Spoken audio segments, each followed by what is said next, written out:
Yo, kamusta kayo? IJ Caro here at sa video nito tuturuan ko kayo kung paano gumamit ng spring balance. So, bago ko kayo turuan, paliwanag ko muna sa inyo kung saan ba ginagamit ito and ano yung mga parts niya.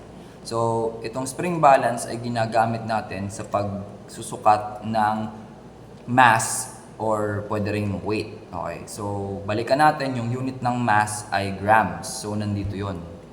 Yan, yung nakikita yung GMS na yan, grams yan. And then, sa kabila naman, yung force. Ibig sabihin yung mass, pwede mo siyang i-convert sa force. So, gagawa ako ng video para doon, so abangan nyo guys, no? So, ang unit naman ng force ay newtons. Yan, yung nakikita nyo dyan. Now, itong spring balance ay merong sabitan. Ito. Yan.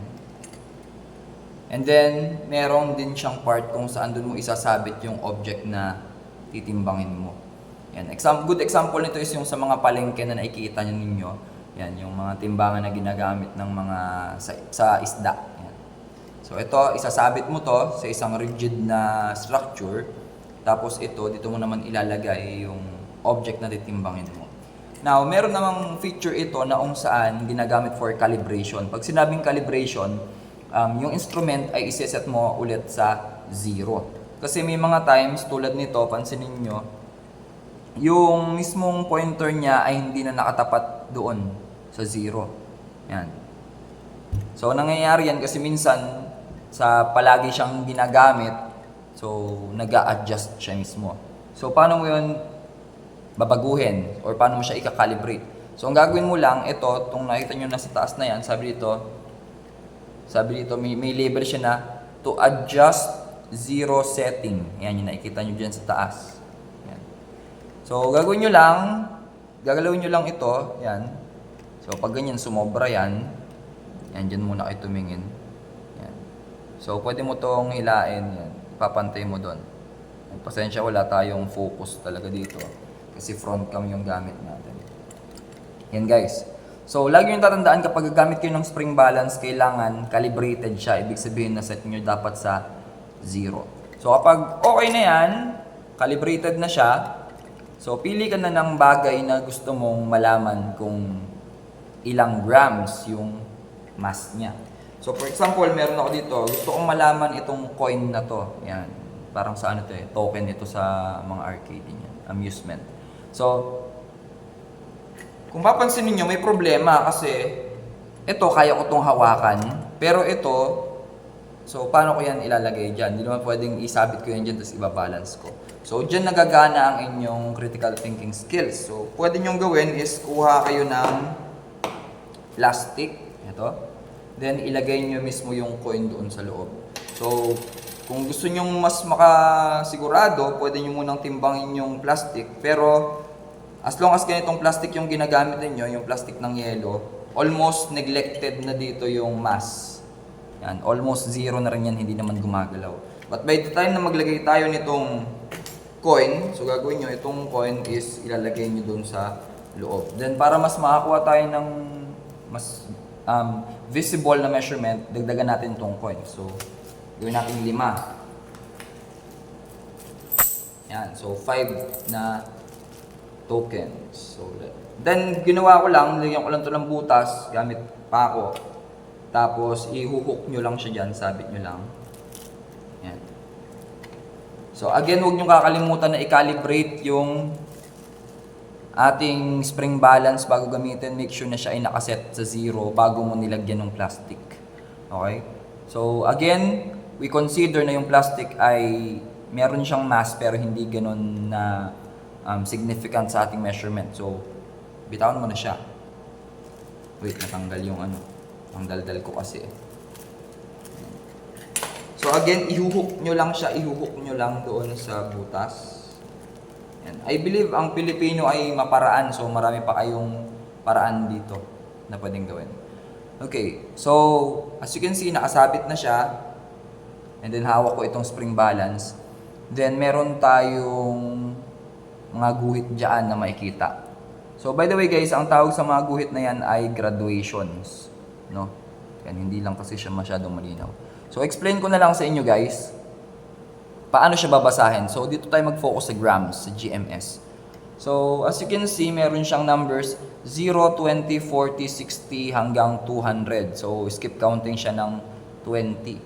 So, apparently, so makikita natin dito na bawat guhit dito ay nagkakahalaga ng 5 grams. Kasi after ng 0, meron tayong 5, 10, 15, 20, or pwede siya maging 4. 4 pala rather, no? 4.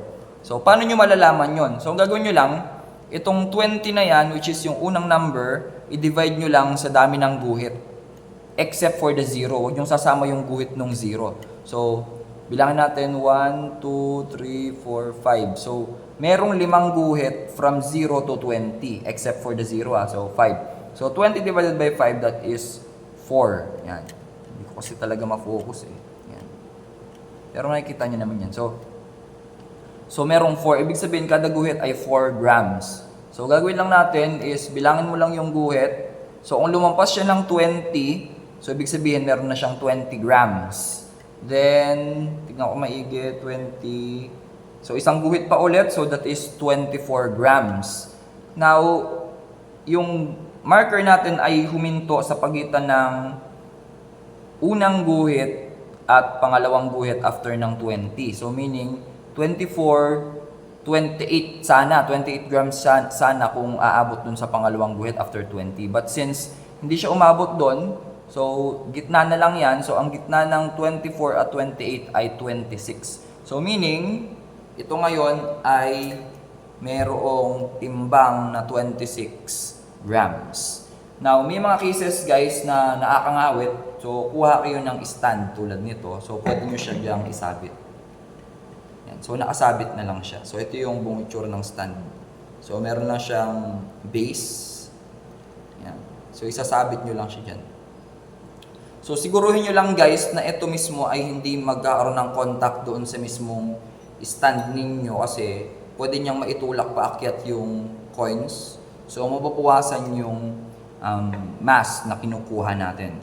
Okay? So, before I end this video, gusto ko lang i-open sa inyo itong tinatawag na capacity. Pag sinabing capacity, yan lang yung maximum na pwede mong timbangin dito. So, nakalagay dyan is 200. So, pag hinila ko yan, 200. Pero kapag gumagamit kayo nito, mas maganda na huwag nyo nang paabutin ng 200 mismo. Kasi, mayroon namang mga spring balance na kayang sumukat ng higit pa dito. For example, ito. So, meron tayo ditong 500 gram capacity na spring balance. So, hanggang 500 grams ay kaya niyang timbangin. So, ganun din, meron din siyang adjustment. Pwede niyong i-adjust para tumapat sa 0 yung marker. So, repeat the process na lang. So, may sabitan din siya dito. Nilagyan ko ng tali para in case gusto ko siyang isabit. Yan. Tapos, dito, diskarte nyo na. So, para-paraan na dyan guys. Pero pinakamabilis is plastic. Ilagay nyo dito. So, nakadepende na lang sa inyo kung ang titimbangan nyo ay solid or liquid. Pero yung gas, huwag nyo nang timbangin dito. Yan.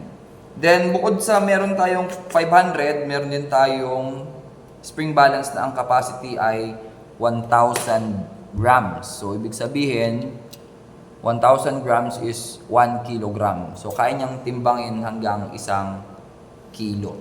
Okay? So, last na lang, try nating magtimbang ng mabigat. For example, timbangin natin itong 3 batteries na to.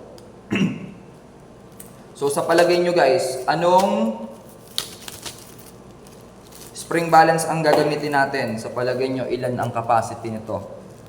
Gagamitin ba natin yung 200, yung 500, o itong 1,000 gram capacity na spring balance? So, yung sagot makikita sa next video. So, lagay niyo yung mga sagot ninyo sa comment section.